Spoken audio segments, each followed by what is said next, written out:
ম্যানেজমেন্টের ক্ষেত্রে বিশেষ করে ঘরমুখী যাত্রী যারা আছে, ঈদের ছুটিতে যারা বাড়িতে যাবেন, তারা নিরাপদে স্বস্তিতে যাতে যাতায়াতটা করতে পারেন তার জন্য ব্যবস্থাপনা যেগুলি নেওয়া হয়েছে, বাস্তবিকভাবে রাস্তায় সেটা প্রয়োগ হচ্ছে কিনা আমার দেখার সুযোগ হলো, এবং আমি নিয়মিতভাবে দেখছি সকাল থেকে সব কিছু ঠিক আছে। আর রাস্তার গাড়ির চাপ হয়তো আজকে আরেকটু বেড়ে যাবে, আরেকটু বাড়বে গাড়ির চাপ। আজকে যেহেতু অফিস হয়ে ছুটি হচ্ছে, আজকে থেকে গাড়ির চাপ আরও 2 দিন বাড়বে।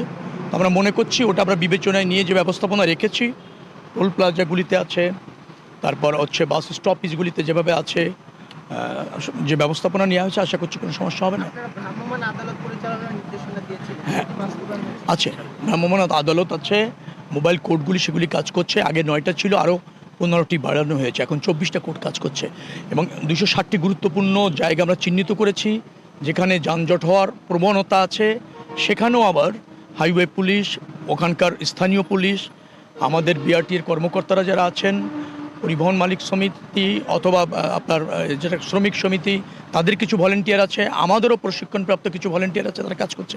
আশা করছি সমস্যা হবে না। গতকাল রাত্রের থেকে পর্যাপ্ত তেল গণপরিবহনে দেওয়া হচ্ছে, পর্যাপ্ত তেল দেওয়া হচ্ছে। সকালে 1-2 জন এরকম বলতে চাইলো আমাকে, সেটা হলো মহাখালী বাস স্ট্যান্ডে। পরে আমরা আবার খোঁজ নিয়ে জানলাম, আপনাদের ক্যামেরা দেখলেও আরও একটু বেশি বেশি বলতে থাকে। আমি আবার খবর নিয়ে জানলাম পরে না, তেল পেয়েছে তারা। যিনি অভিযোগ করেছিলেন কালকে 11টার আগে না, কালকে তিনি দুপুরে গিয়েছিলেন, তখন তিনি তেল পাননি। কিন্তু পর্যাপ্ত তেল গণপরিবহনের গতকাল রাত 11টার থেকে সরবরাহ করা হচ্ছে।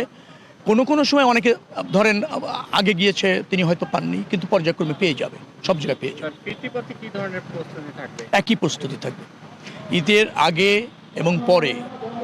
4 দিন ধরে নেন আপনি, 8 দিন, 24 তারিখ পর্যন্ত আমাদের সর্বাত্মক প্রস্তুতি আছে। মনে রাখা দরকার যে আমি এই কথাটা প্রায়ই বলছি, 2 থেকে 2.5 দিনে প্রায় 1.5 কোটি লোক একটা শহর ছেড়ে যাবে। তো এটা পৃথিবীতে কোথাও নেই, এত অল্প সময়ের মধ্যে এত লোক মানে ডিপারচার হওয়া শহর থেকে, সেটা আমাদের করতে হয়। কিছু সীমাবদ্ধতা আমাদের আছে, অস্বীকার করছি না, কিন্তু রাতারাতি আমরা পারছি না, কিন্তু আমরা পারতে শুরু করেছি।